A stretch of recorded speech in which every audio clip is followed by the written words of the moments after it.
Thank you so much, Steve.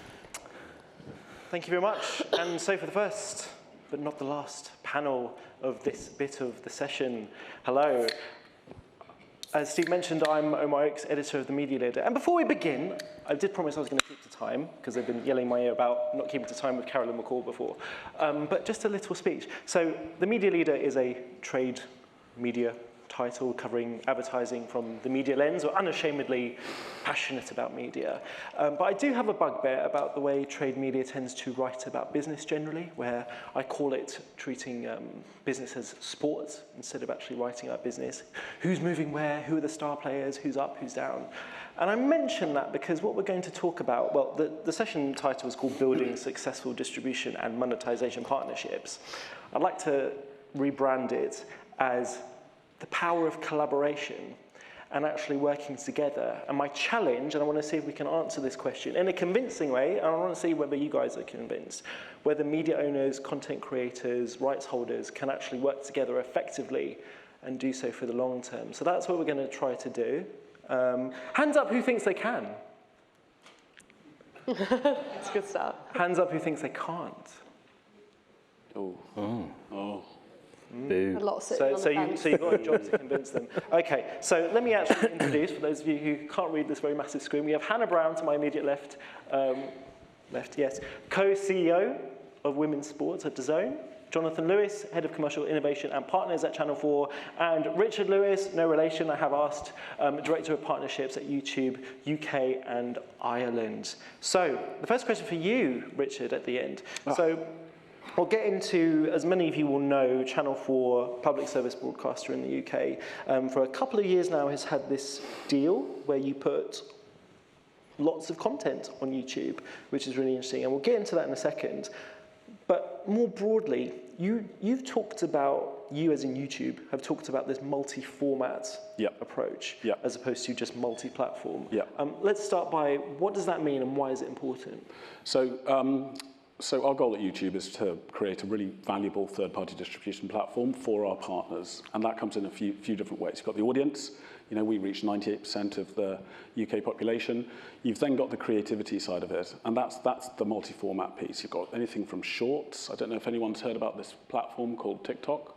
Not sure. It's similar profile to that. And then, you're suggesting they stole your idea? No. You stole their idea? Well, I think we came after them with shorts for sure. But it's clearly a very popular medium for the audience and also content creators.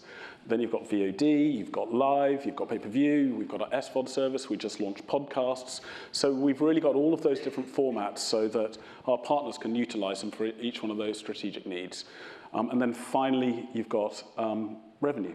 And that's key to turn everything around and power that circle. Without revenue, we're not going to be able to incentivize our content creators to come onto the platform.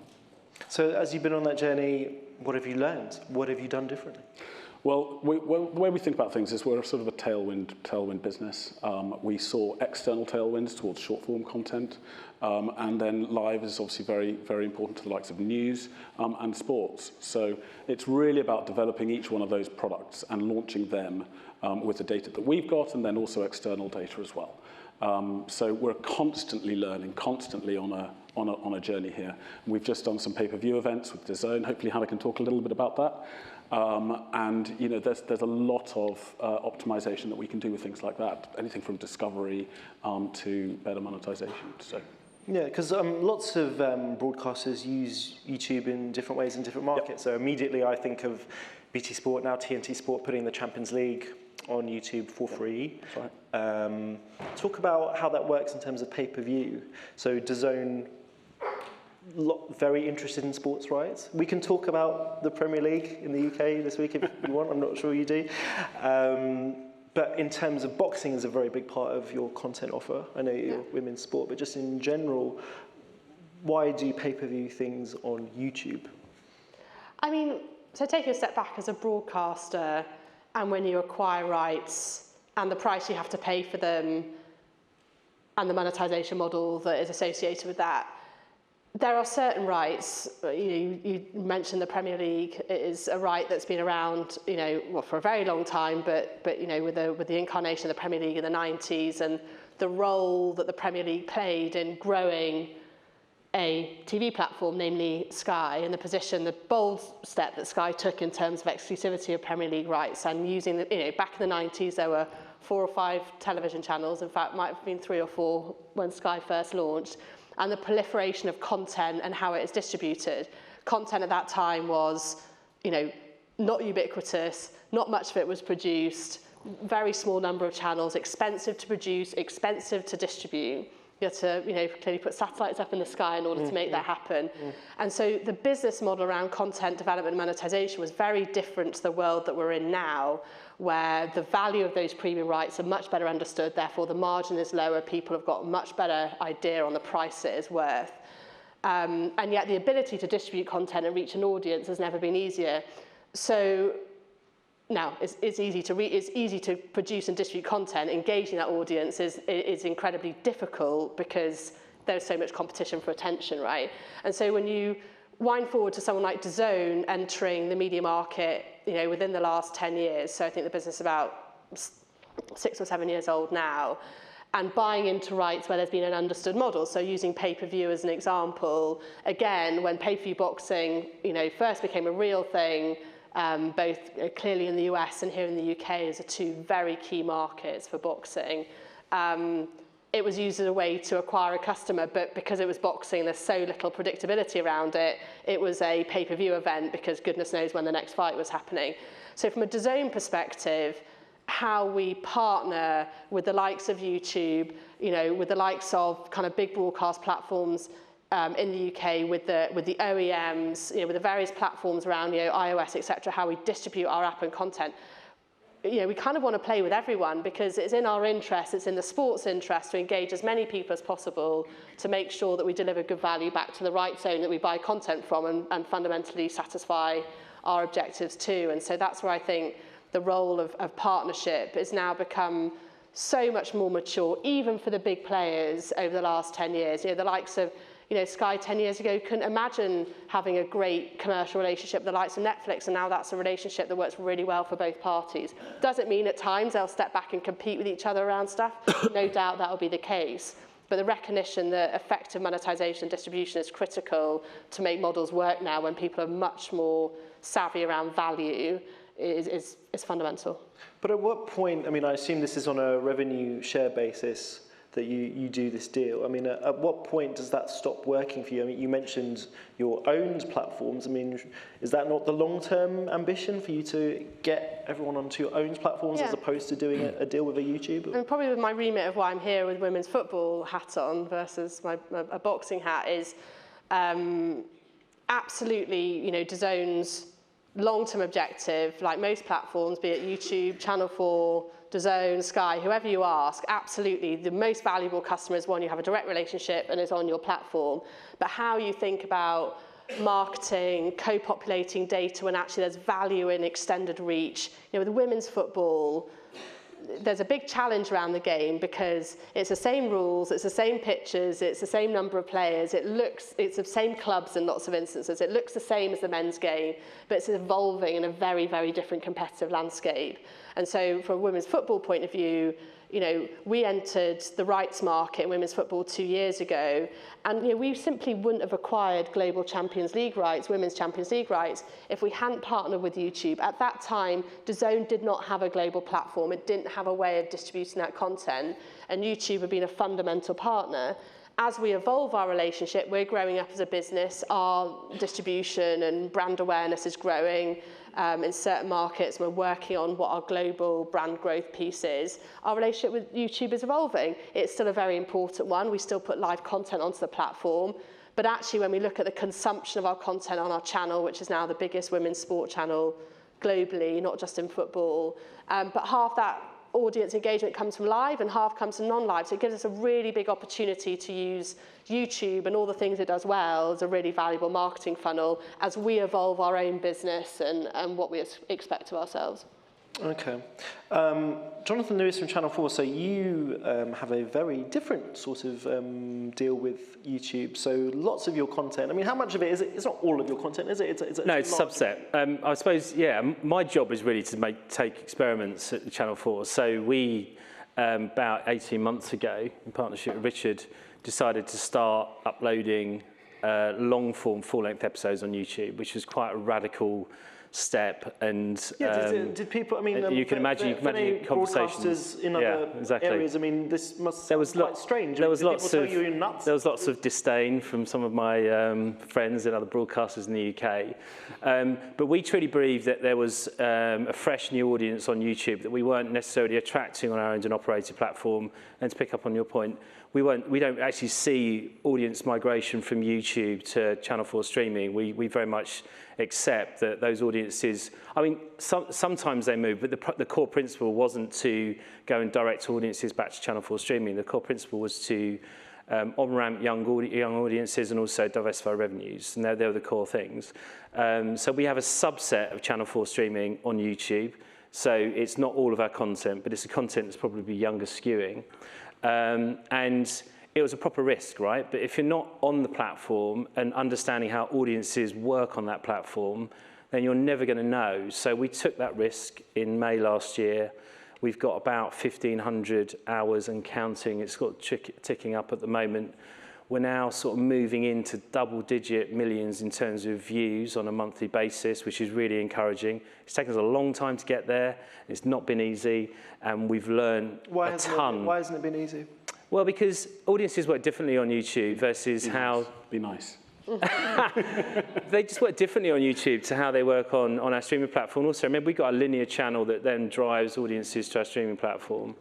And, you know, the younger audiences on YouTube don't operate like that. So you need to think about what's trending at one particular point in time. You need to jump on those trends and then publish content that's relevant to that trend, be it the cost of living crisis or whatever it might be. We've got certain formats that we're actually previewing on YouTube. Blue Therapy is a really good youth format, which we've actually previewed on YouTube for its TX on any of our platforms, be it streaming or linear. Again, majority of broadcasters will think we're bonkers doing that. But the key principle is that this is incremental and additive to our overall viewing and attention and time spent with Channel 4 on our own environment on YouTube, rather than cannibalizing our views on our owned and operated platform. Well, we've done the experiments. I've spent many time in exec meetings, going backwards and forwards in the first few months. You know, Ian Katz, as you can probably imagine, his initial response was, "Are you effing mad? This is like, you know, this is crazy." But Alex really supported it. And yeah, we're seeing incrementality, but we are seeing some of that flow back from, particularly into our archives. So if we're running a series of comedy on YouTube, we might see audiences flow back to see a spike in that archive, which is really encouraging. Now, look, we're still in an experimental phase, and I'm not going to say that, you know, we're all going to be skipping into the sunset together, but I do feel that it's been a really valuable experiment that is currently working for us and is allowing us to access younger audiences. And as Ritza picked up on the sort of final point earlier on, we're actually starting to create content bespoke for YouTube as well. So Channel 4.0 is our youth brand, our youth channel, which we launched last November, that is content specifically for YouTube and now also TikTok. And that's doing really well. I think it's got about, 300,000 subscribers. It's doing the business for us with a youth audience that we were struggling to engage with. And we see ourselves as a youth brand, right? We've got to do that stuff. So why not do it on other platforms with partners like YouTube? And it's not just YouTube, with respect, it's also platforms like TikTok as well, which are really important for us, and also, you know, Snap to some extent. So you would consider doing similar sorts of things on other streaming platforms as well? I think so. I mean, there's some core principles that we need to adhere to. So we need to ensure that we're driving incrementality through viewing and also revenue. And I'm not going to say that we're, you know, it's blowing the doors off from a commercial perspective, but it makes sense commercially for us to have the proposition that we have on YouTube and put the effort that we're putting into what we're doing. Yeah. Okay, so Generally, what do you think the prognosis is for media owners, content rights holders being able to collaborate to succeed? Because a lot of what I'm picking up from these, I guess, mini case studies that we've just gone into is I hear words like short-term versus long-term, experiment, we'll see how it goes.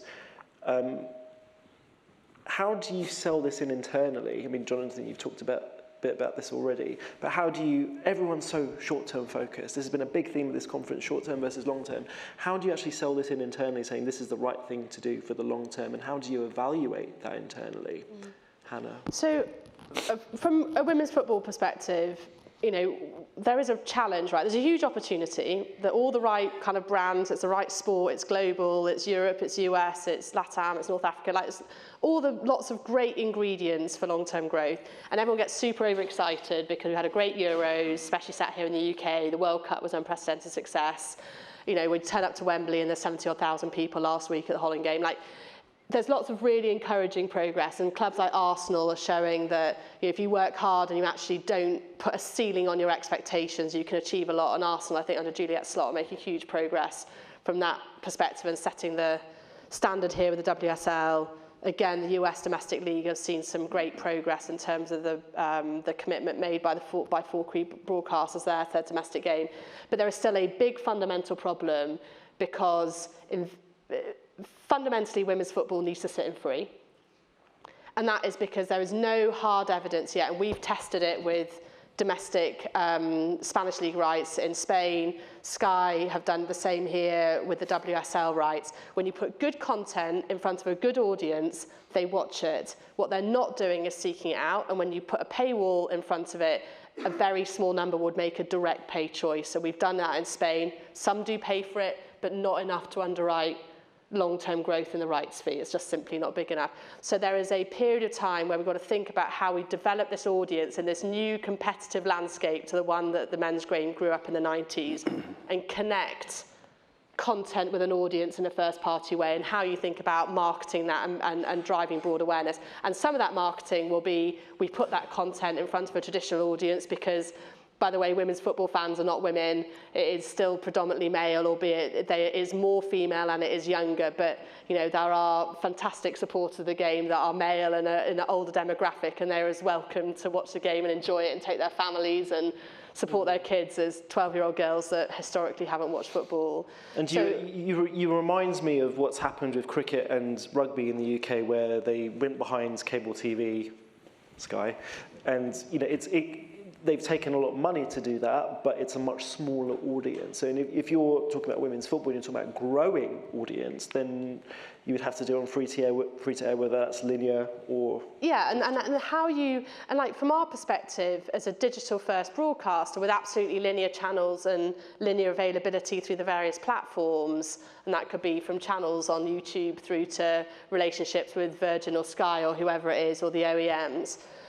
But how do you, in this new competitive environment, take a long-term view on growth? And if we believe it's free, the brands have got a big role to play. And if everyone's got a vested interest, then, you know, without wanting to get too scientific about it, how do you put a longer lever on to drive growth to be accelerated? Because I don't think anyone around women's football, the leagues, the clubs, are happy to think about this being a 20-year journey. So how do you accelerate growth? And if the brands only invest to the current media value, then I'll tell you what that number is, and it's single-digit millions, low single-digit millions for any of the domestic leagues. So how do you think about creating a great environment where brands have the bravery to not make a quarter-to-quarter or a year-to-year decision, but say, if I go and do a 6 to 10-year deal now around the women's game about helping create and curate a great experience where brands can activate and help drive engagement, in 6 years' time, they'd look like they've made a really sensible deal because they've been part of putting their foot on the gas and driving acceleration.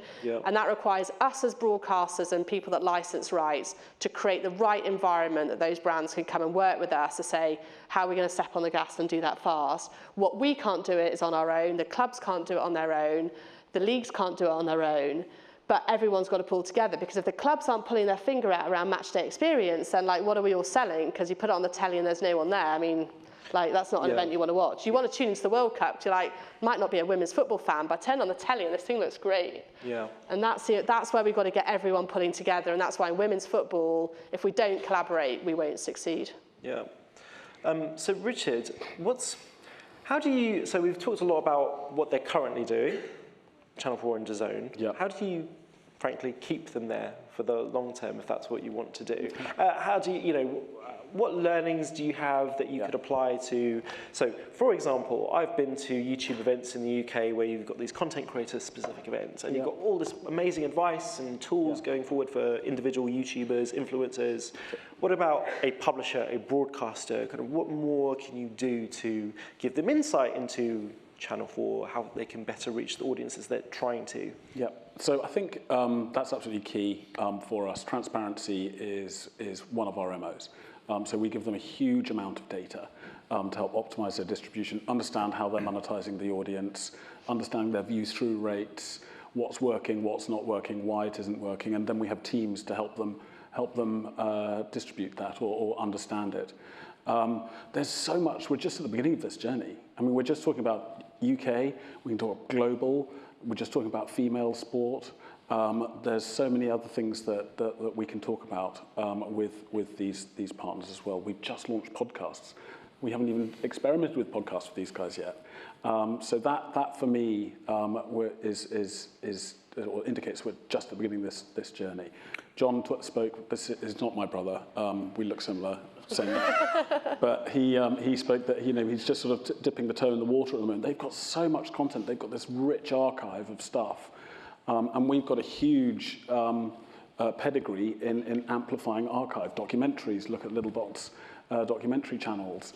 They can find an audience on YouTube. And John... It's hard though, isn't it? It's sometimes. Yeah, it's hard. It takes a while, but when they're there, they're there. It takes, sorry to jump in, but yeah, it's not easy. I mean, I'm not saying like, every broadcaster just go ahead and do it. You've got to put a lot of effort and energy in. What advice would you have for any broadcasters? What advice would I have? I mean, I think there's a certain type of content that works. I mean, we're finding that out, that is specifically youth content. I think you need to experiment with windowing and how you series stack certain content. You need to capture the zeitgeist, the cultural zeitgeist of what's going on in that particular week or that particular day.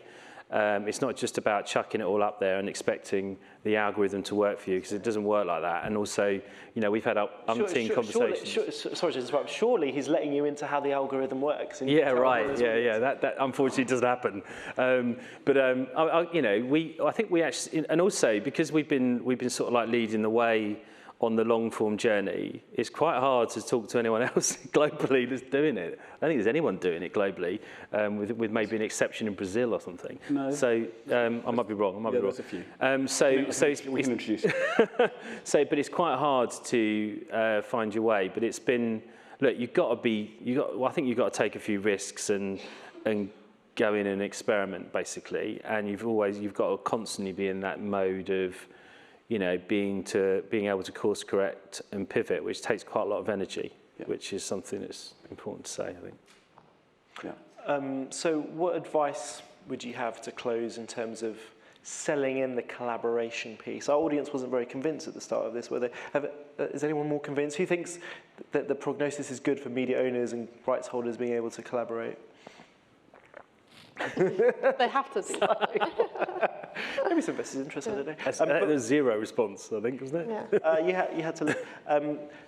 What advice would you have in terms of building for the long term? Because we're constantly short-termist in kind of chasing the next quarter, etc. Yeah, I think the last 10 years has been such an amazing kind of seismic shift from a kind of linear-only environment to a digital environment, and how both O&O platforms and distributed content on third-party platforms has evolved. And I think everyone's learned a lot, and therefore they will pick their battles about where they want to compete and where they're prepared to collaborate, and that not all bits of content or not all partnerships are the same.